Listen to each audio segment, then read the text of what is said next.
You know, I said that, and then you guys just kept talking.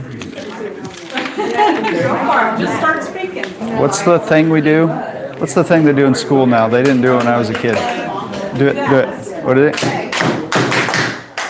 Wow. Still didn't matter. Depends on how well the hearing aid's working today. Revelation chapter 5. We got a ton to cover. I know we got probably a few more people still coming in, but we got to get going. Then I saw in the right hand of him who sat on the throne a scroll with writing on both sides and sealed with 7 seals. And I saw a mighty angel proclaiming in a loud voice, "Who is worthy to break the seals and open the scroll?" But no one in heaven or on earth or under the earth could open the scroll or even look inside it. I wept and wept because no one was found who was worthy to open the scroll or to look inside. Then one of the elders said to me, "Do not weep. See, the Lion of the tribe of Judah, the Root of David, has triumphed. He is able to open the scroll and its 7 seals." Then I saw a lamb, looking as if it had been slain, standing at the center of the throne, encircled by the 4 living creatures and the elders. The Lamb had 7 horns and 7 eyes, which are 7 spirits of God sent out into all the earth. He went and took the scroll from the right hand of him who sat on the throne. And when he had taken it, the 4 living creatures and the 24 elders fell down before the Lamb. Each one had a harp, and they were holding golden bowls full of incense, which are the prayers of God's people. And they sang a new song, singing, "You are worthy to take the scroll and to open its seals, because you were slain, and with your blood you purchased for God persons from every tribe and language and people and nation. You have made them to be a kingdom and priests to serve our God, and they will reign on the earth." Then I looked and heard the voice of many angels, numbering thousands upon thousands and 10,000s times 10,000s. They encircled the throne and the living creatures and the elders. In a loud voice they were saying, "Worthy is the Lamb who was slain to receive power and wealth and wisdom and strength and honor and glory and praise." And then I heard every creature in heaven, on earth, and under the earth, and on the sea, and all that is in them, saying, "To him who sits on the throne and to the Lamb be praise and honor and glory and power forever and ever." And the 4 living creatures said, "Amen." And the elders fell down and worshiped. Whew. Thank you, God, for this glimpse into your heavenly courtroom. We need it. We just say amen this morning. And we long for our voice to join your chorus. It's through your Spirit. It's in the name of the Lamb that we pray. Amen. All right, let's jump in. I'm going to say this. I will never teach anything that is more theologically significant than this chapter. Now, there might be some tide, okay? But of all of Revelation, I'm going to say this in the sermon as well, if there's one image that you take away, I beg of you, let it be the image we get from Revelation chapter 5. It will be a guiding force for the rest of your spiritual journey. All right, you ready? Let's jump in. I want to show you first how to work a PowerPoint. We got to go all the way from. My bad, guys. All right, here we go. The first thing you need to see is the basic outline or the structure. Hey, I'm so glad you're here. So, chapter 5, remember, let's get our background first. Chapter 4, who can give me this is what I remember. What's happening in chapter 4? There was a throne and thrones Good. around the throne. Yeah, before we saw there was a throne, and there's thrones around thrones, right? Thrones around thrones, 24 elders, 4 living creatures, and all that symbolized what? What's the grand takeaway of what we're seeing? Yeah, it's heaven, okay? But it's all symbolizing everything on earth and under the earth and over the earth and in the water and flying in the sky. Everything is doing what? Worshiping. Everything in all of the heavens is worshiping. Everything on all of the earth is worshiping. And they're all around the throne, okay? But remember, we never see who's seated on the throne. What do we see instead? A rainbow. right? A radiant rainbow of light. There should be, yeah, take 3 pages. And the ones from last week are over there too if you want. Okay, sweet. And it says 12, but it means 2. Yeah, sorry, it says week 12, but it means week 2. But before we even got into that, we got John. Remember, and John is given this revelation, this image of what heaven is looking like. And then in chapter 1, we get the introduction to the prophetic mission that he's been given. Chapter 2 through 3, we get what? Letters to the churches. Man, you need to go Bible school. Chapters 2 through 3, we get the letters to the churches, right? How many churches? 7 churches, all right? So we have a historical setting. This isn't just some abstract, this is all going to happen in the future. If you decode it, you're going to get it. These are actual letters sent to actual churches that are reading this revelation, this account. It's a style of Jewish apocalyptic literature. And then we get John is given a vision, remember? There's a what? What does he see? A door, and he opens the door. Well, kind of. Actually, the Spirit just says he took him in there, right? But the door is opened, it's cracked open, and we get to see inside heaven. And in heaven, we see the throne, and surrounding the throne, and surrounding the throne is all this worship that's going on. We never see who's seated on the throne, but we see all this worship that's taking place, okay? And that's where we pick up. Our standard outline, this is going to be the flow of the class. I'm going to try and hit as much as I can and then give you the big takeaway. Hold on. Anybody rode a roller coaster lately? Buckle in. We're riding a roller coaster today. You ready? Everybody, shake it off. You ready? Got enough caffeine? Okay. The phrase, "and I saw," gives us our literary structure. So in 5:1, we're going to see what he sees. 5:2 through 5, we're going to see another what he sees. 6 through 10, another description of what he sees. And finally, 11 through 14, what he sees. Well, let's walk into it to begin with. Then I saw. All right. So what's the first thing he sees? He's still in the throne room. Okay? Yeah, we can call it heaven, but I want us to call it the throne room right now. Okay? He's in the throne room. And what is the first thing he sees? Yeah, I saw in the right hand of him who sat on the throne a scroll with writing on both sides and sealed with 7 seals. Let me get my notes pulled up. Okay. So, first of all, what do we see? Where's he holding the scroll? The right hand, which is a symbol of Power. Right, we all know this, your right hand man, right? Okay, you get all this language, you can go look at all these passages. I do want us to turn real quick to Isaiah 41. Keep your finger in Revelation. So he's still not seeing him. He's just He sees his what? His right hand, But not really him. but not really him. And actually, interestingly enough, I didn't put this in your notes, but whose right hand he sees, we're left to imagination, right? Imagining. What's up, guys? There's 2 sets of notes for you right here. Come sit wherever. That seems like a double. What were we? Isaiah 41:8. 41:8. Oh yeah, this is a good one. But you, Israel, my servant, Jacob, whom I have chosen, you, descendants of Abraham, my friend, I took you from the ends of the earth, from its farthest corners, I called you. I said, you are my servant. I have chosen you and not rejected you. So do not fear, for I am with you. Do not be dismayed, for I am your God. I will strengthen you and help you. I will uphold you with what? My righteous right hand. All who rage against you will surely be ashamed and disgraced. Those who oppose you will be as nothing and perished. So we see the one seated on the throne, and he's holding out his right hand. And actually, it's the image, the language is his palm is open. He's not gripping anything, but his palm is open, and he's holding out. And there laid in his right hand is what? That's right, a scroll. All right, this is the word biblion. Scholars debate whether this means the traditional rolled up scroll. Oh man, I forgot to bring my, I'll be right back.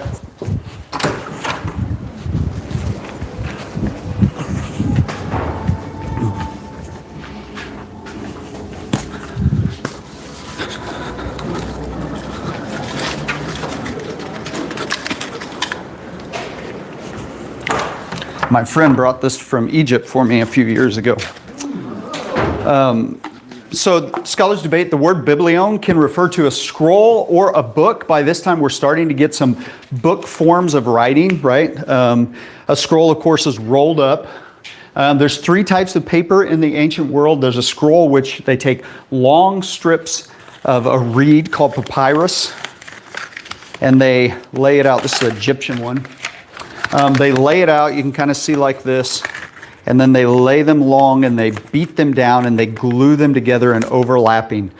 Okay, so this is a reed that grew along the Nile among many other places. And so you could make them pretty long, up to 10 meters, I think. Yeah, about 10 meters long. There's also papyrus, which would be like this. Actually, the way this is laid is more like a papyrus, but this would be beaten out and made into one singular sheet that laid flat, like a single piece of paper. All right, we're getting ready to start school, so we've been working on writing. My kids are terrible at writing. But we have a fight. Before we can ever get to writing, every single day we have a fight. Is what are they going to write in, right? There's loose pieces of note paper. There's Post-it notes, right? There's their composition book, which is what Dad prefers. And what do they prefer? Just a piece of yellow paper that they found laying on the floor somewhere. Okay. Okay, and so in the ancient world, we have difference as well. The final thing, and we know this is not what it's referring to, is parchment. These are leather strips that are tanned and then smoothed out. And these are actually what you could make a book out of. It seems pretty obvious based on the setting that what we have is a scroll style of writing, right? So he's holding a scroll. There are scrolls. Most scrolls are only written on one side, but there are scrolls that have writing on two sides. They're called epistographs. And they were reserved mostly only for private contracts. Are you with me? Okay. The seals, I'm not going too in-depth into this because I think you guys know this to some extent. The seals are like a wax emblem that was made, and then you would have some, it would either just be sealed, right, like just a standard, or it would have a signet ring that was assigned to it and sealed to signify. But I want to make sure not everybody had signet rings in the ancient world, okay? And even the the common person would have scrolls that were sealed, okay, wax sealed. All right, let me hit up. Let's keep rolling on this. All right, here you go. You can see one of the long, see this? This is one of the long scrolls. This is from Oxyrhynchus, which means city of the sharp-nosed fish. Okay, I've talked to you maybe about this before. This is our greatest source of the ancient documents by far. It's a city in which the dump was put in these sand pits that are incredibly dry. Incredibly dry. It's almost, if you were going to store anything long term, this is almost the perfect place you would have stored them. So we have heaps and heaps of trash piles that are 2,000, 3,000, 4,000 year old from this city. Okay. For over 150 years, they published like a book this big from all the collections. Now the money's kind of run out, and so that project doesn't continue like it used to. But this is one of, you can see this big long scroll, right? And this would have been woven up. All right, everybody with me? So what is the scroll? That's the major question, right? What's the scroll? What's written on it? Okay, here's some different options. The first, and this has been a common interpretation, I've heard this quite a bit, is this is the Lamb's Book of Life. All right, the Book of Life exists all over Revelation. This is what's the Book of Life? You guys know this, I think. What's written in the Book of Life? Yeah, your name, right? And it's kind of a roll call for who's going to be among the saved, the final in heaven with Jesus, okay? Though that's a prominent theme, one would expect all the other places you get reference to the Book of Life, you get a specific reference in Revelation, okay? And you don't get this kind of vague scroll, right? Are you with me? So most scholars tend towards this isn't the Book of Life, is not what he's holding. Okay. A second, and this was the argument for a long, long time, is this is the Torah, the Old Testament law. Okay. It's the blessings and the cursings now have been made available through the Lamb. Again, though, there's really no specific reference. You would think you would have some kind of reference to this being Torah or this being law, if that's what he's holding, right? The idea, the concept is, how do we understand Torah? Well, we only understand it now because Jesus is worthy to open it up, all right? And it seems like a bit of a stretch to me. The third one, I think we're getting on to something here. In the ancient world, you have a last will. Okay, and you would have, especially if you were wealthy, you would have sat down, you would have written a last will or a contract for your inheritance. It would have been written on both sides. It would have been written on a scroll, and it would have been sealed with, you ready for this? 6 witnesses who would have sealed it, and then you yourself would have sealed it, making it the 7th seal. Are you with me? Upon the passing of the person, the witnesses would all arrive together to break the seal one by one. Everybody got me? Are you with me? Man, that language is just so like tight here, isn't it? Okay, and so the final thing that people think is a heavenly book of God's final plan. Let me get down here. Oops. Here, let's just use these. Yeah. Okay. I think I have your first Enoch quote. Yep. Okay. This was common, a heavenly book of God's final plan. This is what's finally going to happen. Okay. This was common imagery in other apocalyptic works. So like you get First Enoch. First Enoch's written 200, 100 BC, something like that. It's referenced in the New Testament. We know this is commonly read. Okay, throughout, if you are a faithful Jewish person, you know the stories of Enoch. This isn't in our Bible, but many people interpret it and use it for insight into what our New Testament writes. And so let me give you like 1 Enoch 47:3-4. In those days, it's a prophetic, it's the same style of revelation. Okay, it's the same style of writing as Revelation. In those days, I saw the head of days. Ooh, that sounds right. When he seated himself upon what? The throne of his glory, and the books of the living were opened before him. And all his host, which is in heaven above, and his counselors stood before him. Does this sound familiar? And the hearts of the holy were filled with joy, because the number of the righteous had been offered, and the prayers of the righteous had been heard, and the blood of the righteous had been required before the Lord of spirits. So you see this picture of God, and he's seated on the throne, and what does he have before him? The Biblion, the books of the living. Okay, were open before him. All right, let's see if I got another one. Okay, we'll come back to that. All right, so what do you think? What do we have? Oops, I'm going the wrong way. What do you guys think? We don't know. There's one other thing. I'm going to go to it in the sermon, but I think it's important enough. I didn't include it in your notes, so you need to handwrite it in now. Go to Ezekiel chapter 2.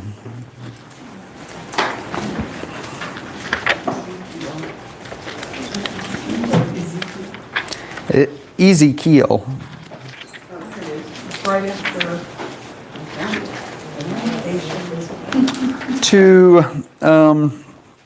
This is Ezekiel's call, verse 9. Yeah, let's go to verse 9.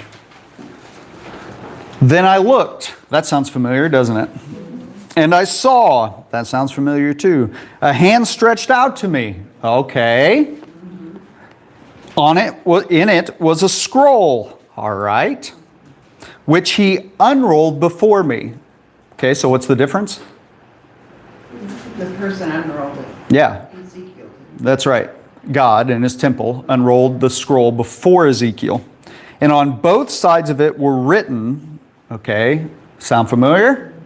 On both sides of it are written what? Warning and woe. Woohoo! That sounds really happy. That sounds fun. Let's roll it back up. Let's roll it back up. That's good. That's good. So what do you think? That helps us a little bit? What's on the scroll? What is the scroll? I'm not going to shoot down any answers unless you're really wrong. Well, in this case, I think when you take it as a warning. Good. Yeah. Yeah. Keep going. What do you mean by that? Well, I mean, if this has caused pain and suffering to other people, like, hello. Yeah. Yeah, and Ezekiel for sure, right? It's like this statement of judgment. All right. I'm going to argue pretty strong for this in the sermon, that what you have is God's justice. The rolling out of God's justice. Just like here in Ezekiel, Isaiah has similar image. Okay? And this is the last will. I think this will document, sealed, signed document makes sense, right? This is God's will. His desire. And there's only one who can open the scroll. Who gets to open the scroll? The heir, right? But it's sealed. Here's the thing. We never find out in Revelation what's written on the scroll. Well, that's a bummer. Yeah. But I think we do, right? I think this is what John wants us to do. Use our imaginations. Because we will find out what each of the 7 seals are. Okay? Each of the 7 seals is. But what's written? What's written? And it's supposed to, I think, this is the beauty of prophetic imagery. You're supposed to not know. It's supposed to linger in your imagination. It's supposed to bother you. You're curious, right? And he wants you to stay curious. Because, and we'll say this in sermon too, Revelation is less about what is going to happen than it is about who is going to make it happen. And we could say that in the present tense too. Revelation is less about what is happening and more about who is happening.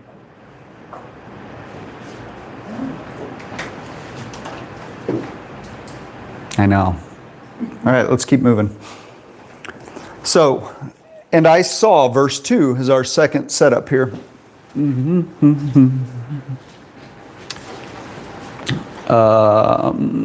Verse 2. Oh, man, I'm ahead. In verse 2, we get this scene.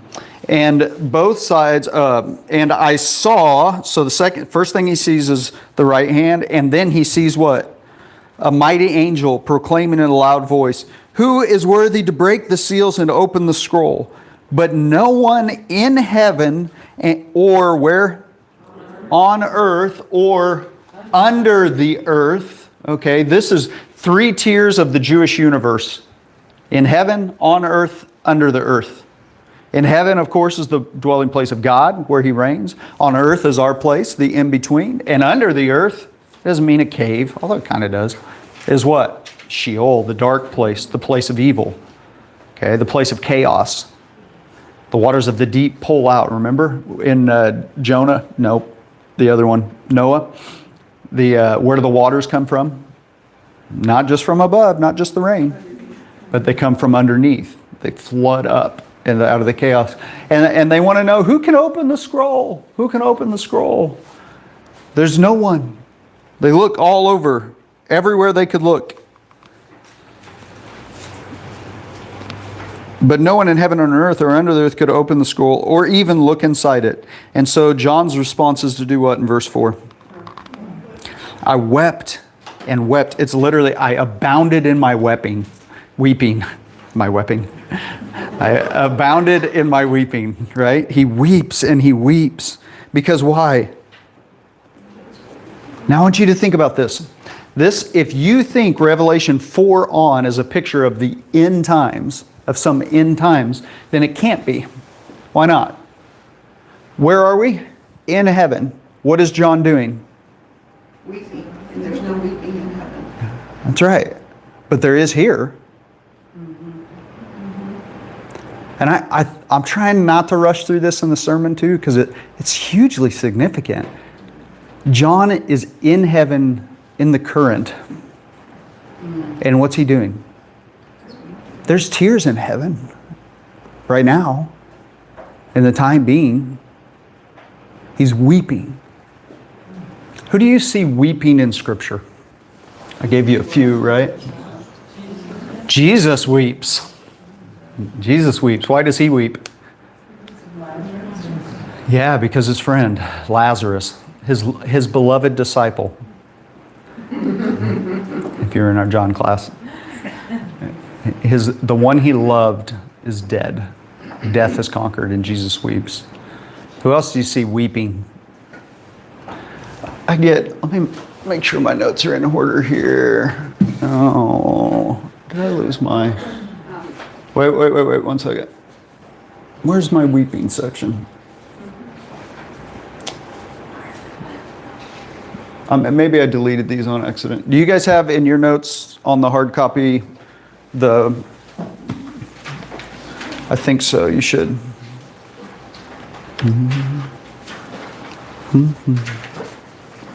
Come on, internet. Man, we only have 20 minutes left. Oh, we gotta get rolling. We need to start at 8:30. I know. All right, we gotta keep, here it is.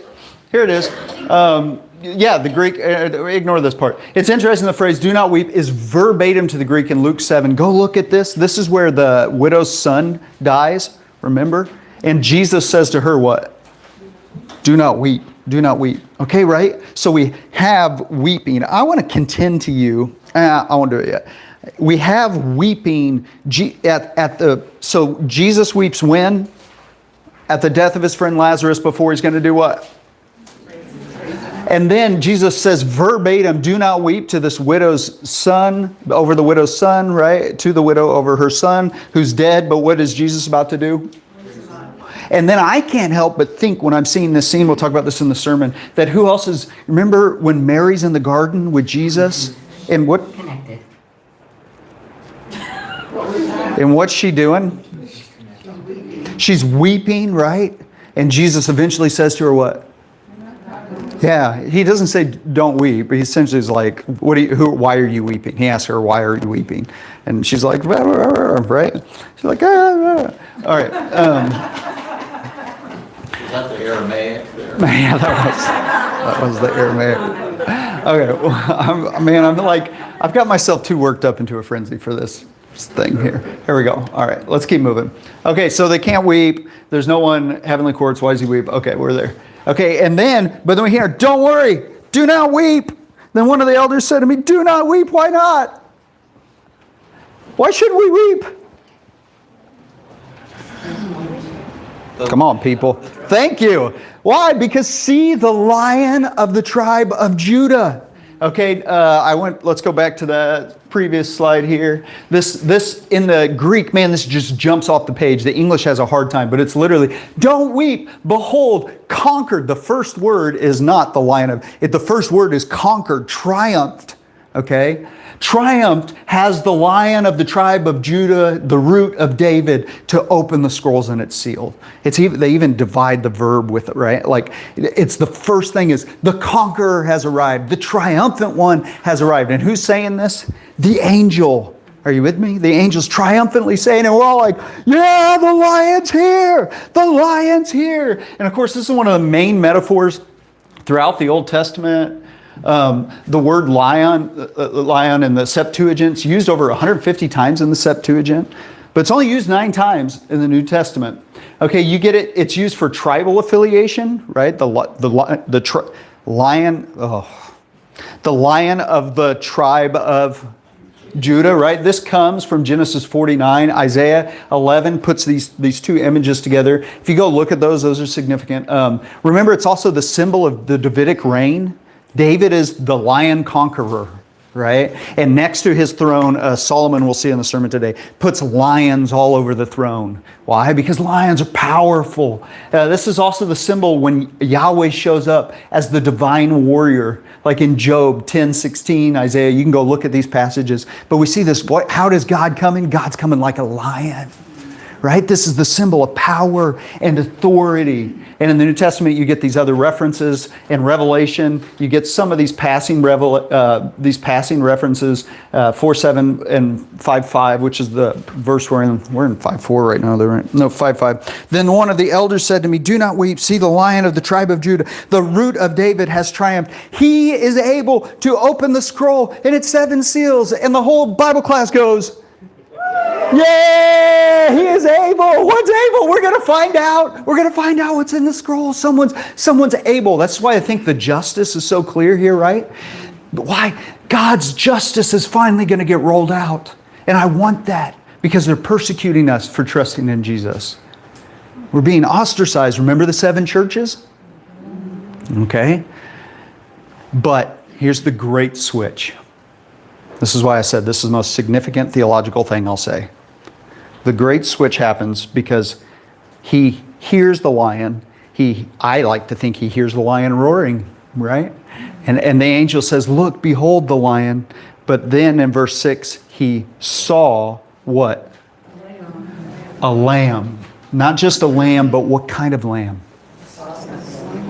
A standing, slaughtered lamb. Don't miss the standing.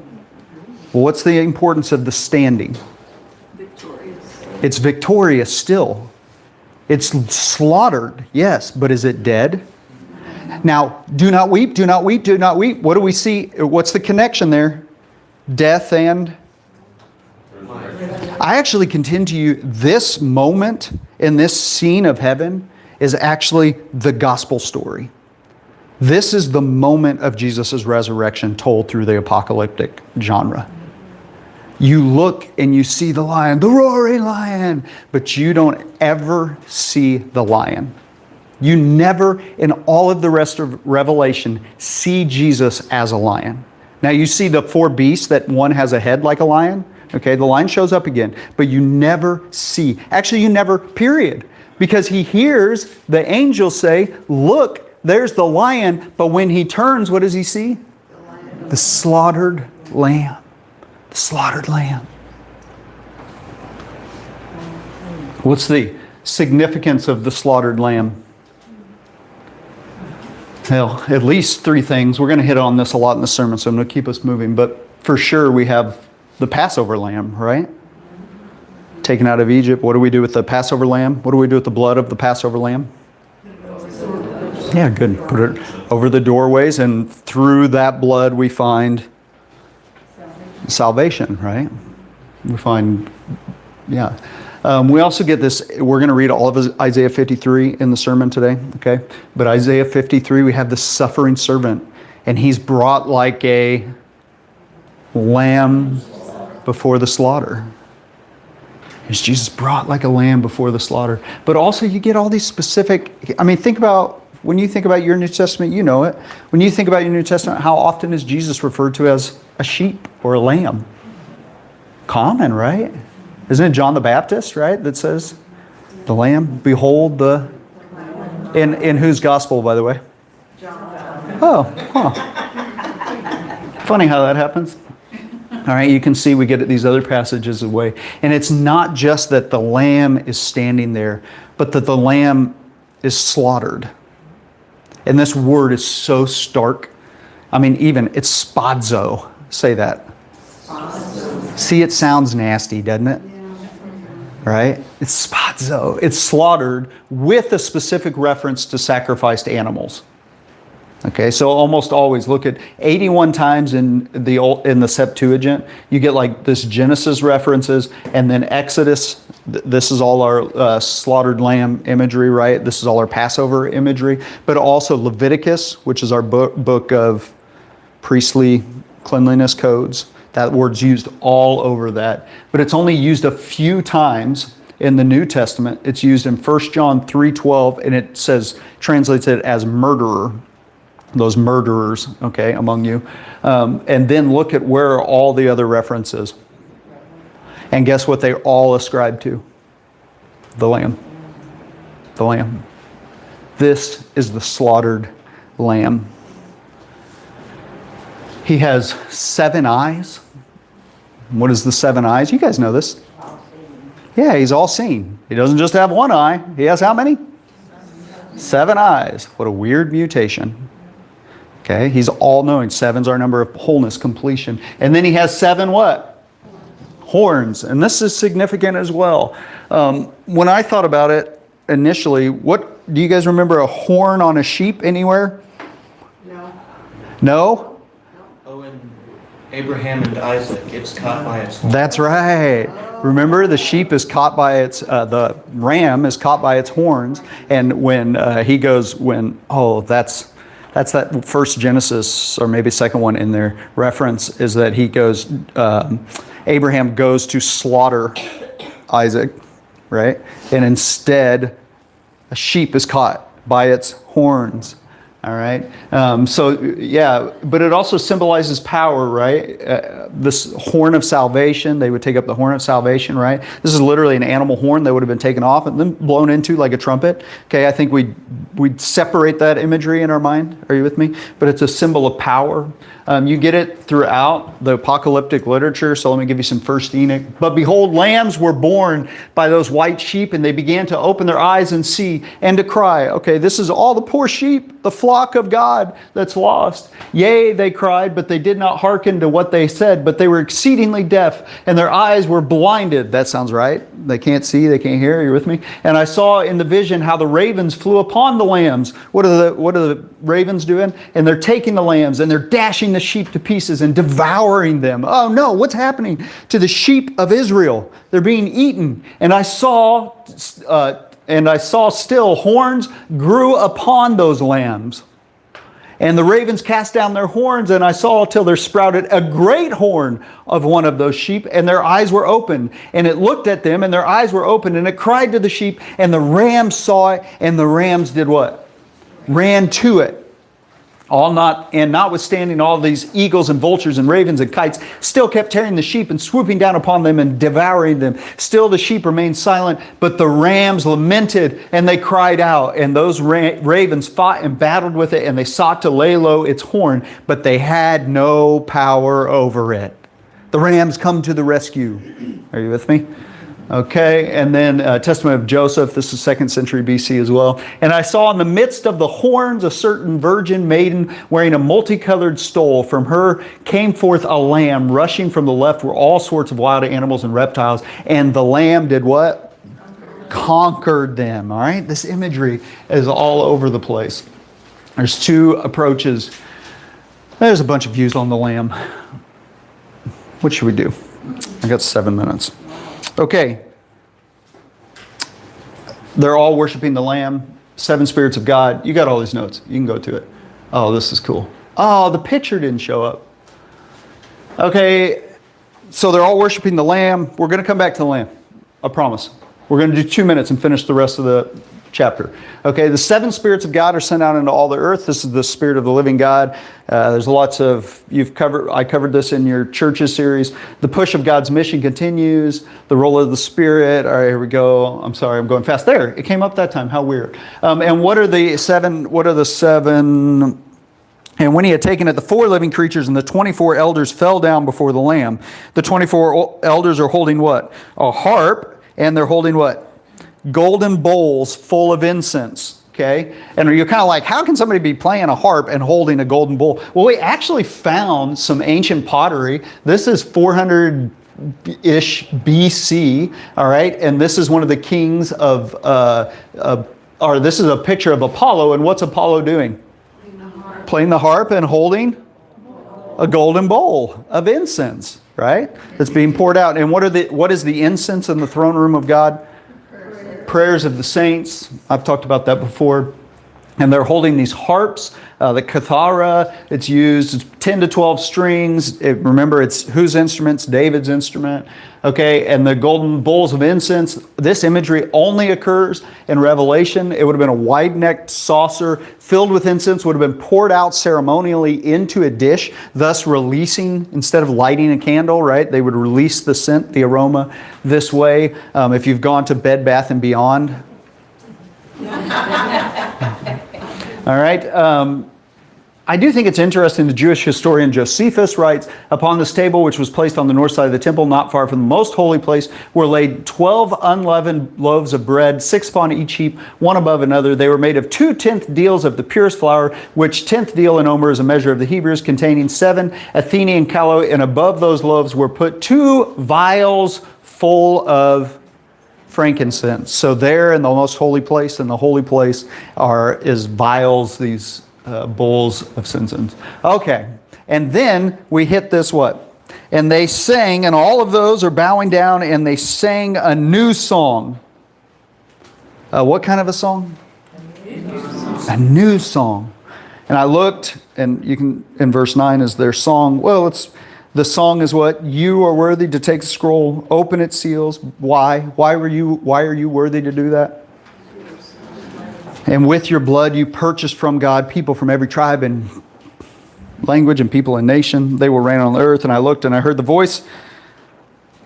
I heard the voice of many angels, thousands upon thousands of thousands. They encircle the throne. So we're seeing more that's around the throne now. All the angels are now around the throne. All of the living creatures, all of the elders. In a loud voice they're saying what? Worthy is the Lamb who was slain to receive power and wealth. And there it is again. Worthy is the Lamb who what? Was slain. Then I heard every creature in heaven and on earth and under the earth and on the sea and all that is in them saying to what? To him who sits on the throne and to the Lamb be praise and honor and glory and power forever and ever. And the 4 living creatures said, and what did the elders do?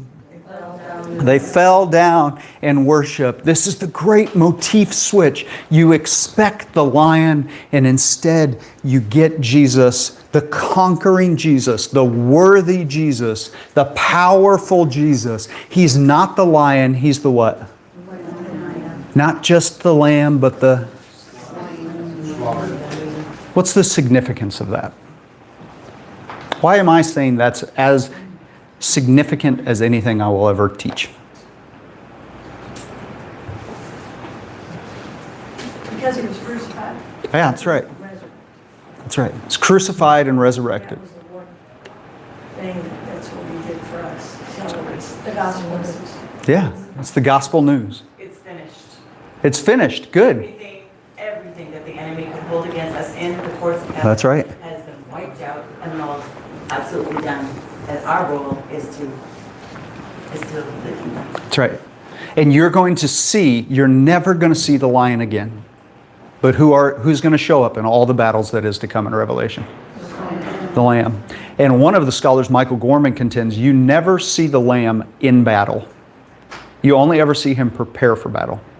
You see him prepare for battle, and then when the battle comes, there is no battle, and all of a sudden he's victorious. Why? Because the Lamb's been slaughtered. His blood speaks a better word. That's right. Than that of Abel. Yeah, that's right. Now, how does this imagery... Oh. I hope it bothers you. You are called to follow the slaughtered lamb. The image that defines your life as a follower of Jesus is not the roaring lion. It's the slaughtered lamb. You want a good marriage? You need a slaughtered lamb marriage. You want to be successful in business, according to God? You need a slaughtered lamb approach to business. Are you with me? You want to know how to treat your neighbors and love on them? Do you take the roaring lion? No, you take the slaughtered lamb. The lamb is victorious. It's the great switch. Everything else is a lie from Satan. The way to victory in the kingdom of God is by following the slaughtered lamb. Now, they sing this song, and I heard every creature in heaven and on earth and under the earth, and I love that he adds this last one in there, right? And under the sea. Let's see if I can connect my Bluetooth again. I'm going to play you guys a song to end here today. Okay, now, you said you were on. You said you connected. You guys heard it. Let's try again. Bluetooth connected. Okay, we're connected. Oh. This is one of my favorite songs, an a cappella rendition. I'm going to turn off the lights. And I want you to picture in your mind the slaughtered lamb.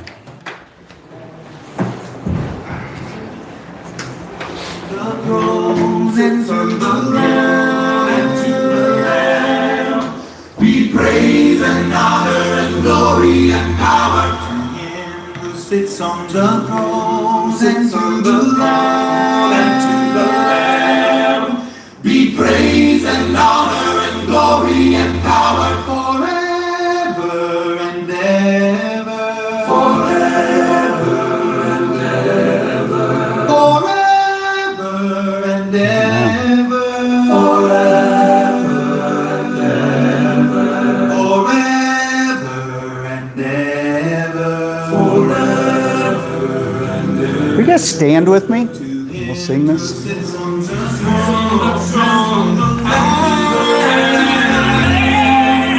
Be praise and honor and glory and power to him who sits on the throne and to the Lamb. Be praise and honor and glory and power forever and ever. Forever and ever. Forever and ever. Forever and ever. Forever and ever. Forever and ever. To him who sits on the throne and to the Lamb and to the Lamb. Be praise and honor and glory and power. Amen. Amen. Amen.